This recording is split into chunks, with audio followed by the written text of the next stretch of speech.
tudo bem com vocês? 7º ano, sejam bem-vindos a mais uma aula. E logo, né, a gente vai estar acabando com essas aulas virtuais, né, remotas. Em nome de Jesus, a gente vai se encontrar cara a cara. Eu estou confiante de que isso vai acontecer logo, né? Então, vamos recapitular o que vimos até agora. Nós estamos estudando reino fungi, que é um reino próprio dos fungos, certo? A gente aprendeu que os fungos, por muito tempo, eles faziam parte do reino vegetal, porque acreditava-se que eles eram um tipo de vegetal.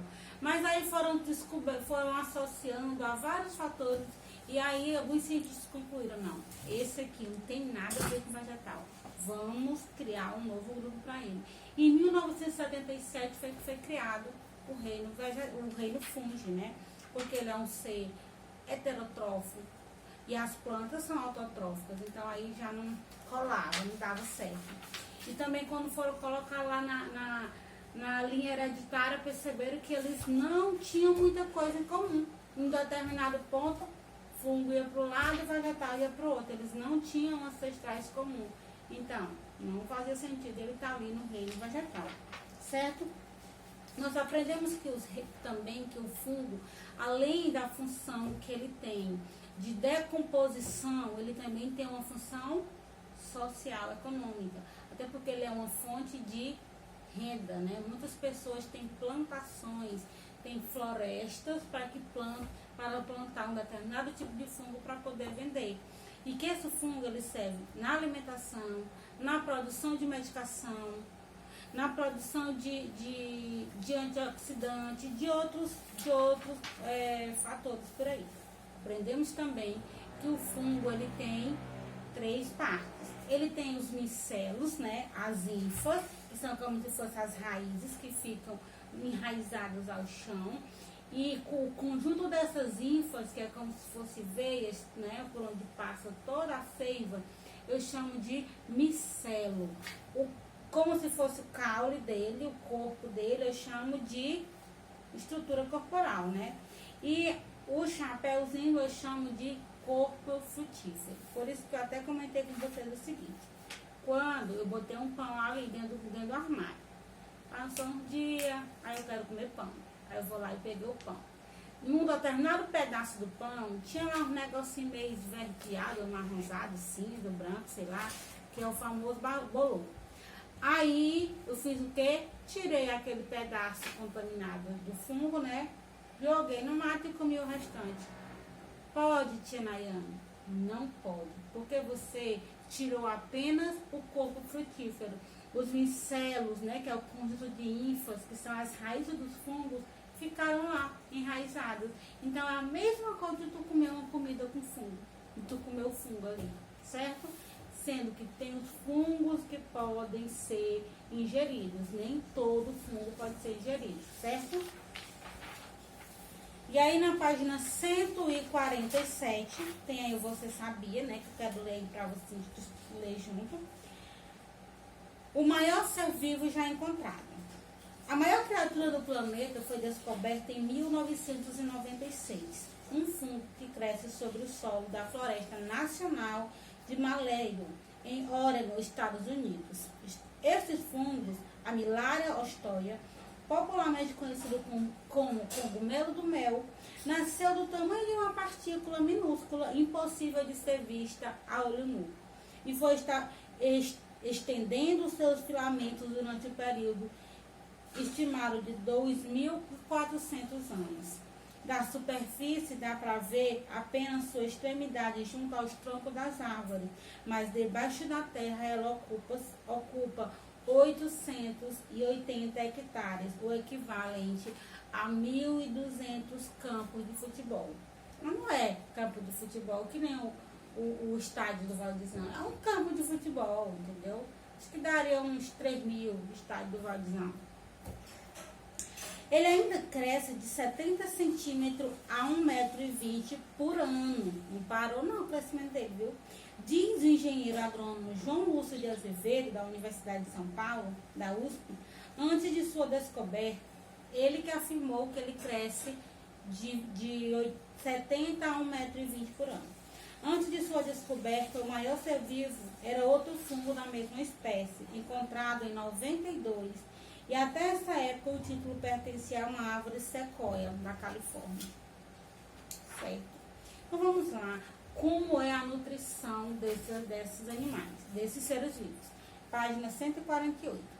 Desculpa aí pelo erro terrível, chamar um fungo de animal. Fungo é fungo, animal é animal. Entendeu? Nutrição. Como sabemos, os fungos são heterotrófos. O que é heterotrófo? Não produzem seu próprio alimento.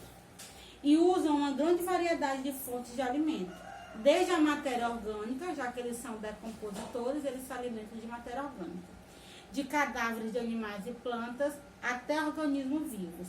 A relação com o organismo vivo pode ser tanto mutualista quanto parasitária. E neste último caso, quando o fungo invade e ataca o organismo vivo, pode ocorrer incidência de doença. Pausa para o comentário, né? O fungo ele pode viver uma situação de mutualismo, conviver de boa, crescer e viver em uma árvore, em um lugar normal, pronto. Tá ali, ninguém incomoda ninguém. Mas ele também pode ser parasita, que contribui muito para a proliferação de doença, o surgimento de doença. Mas nem todo caso é assim, certo? Tem alguns casos que esses parasitas eles não causam doença. Mas como se dá a alimentação dos fungos? Como ele ingere seu alimento? Na verdade, o fungo não é capaz de realizar ingestão, pegar uma coisa e vou engolir. Não é assim. Ele digere esses alimentos fora do seu organismo.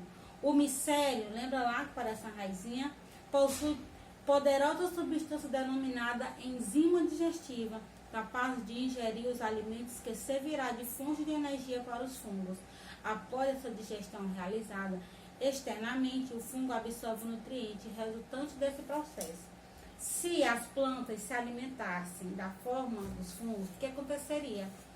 Provavelmente não teriam folhas verdes, assim como os fungos não têm. E vocês sabem que as plantas se alimentam através da luz solar, que é absorvida pela folha, por uma estrutura presente na folha, né? Tem uma organela chamada cloroplasto. Dentro da cloroplasto tem a clorofila, que é que realiza a fotossíntese. Se não tivesse, se elas não se alimentassem pela fotossíntese, não quer que acontecer? Elas iam se alimentar pelas raízes.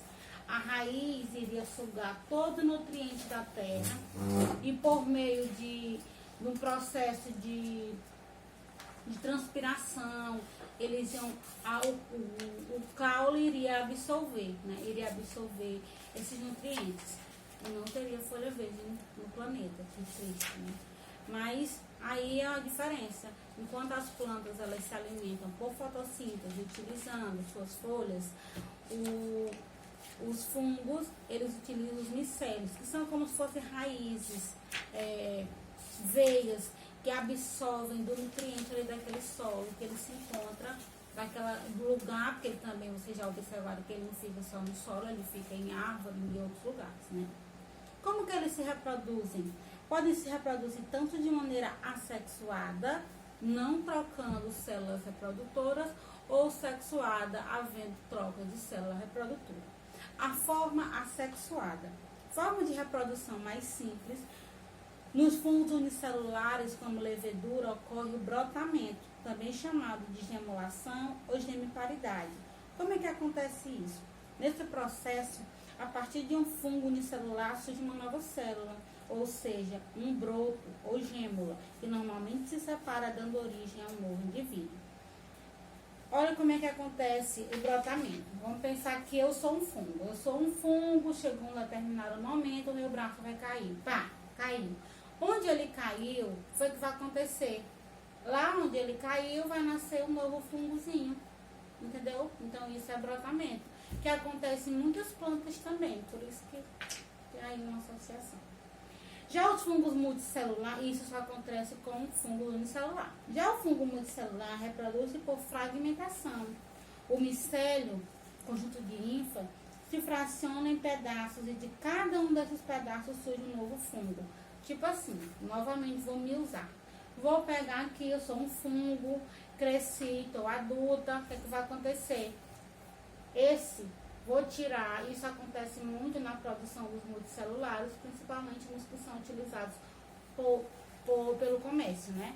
Vou tirar um pedaço desse fungo aqui, tirei esse braço, e vou cortar ele em três pedaços. 1, 2 e 3. Cada qual vai dar origem a um novo fungo.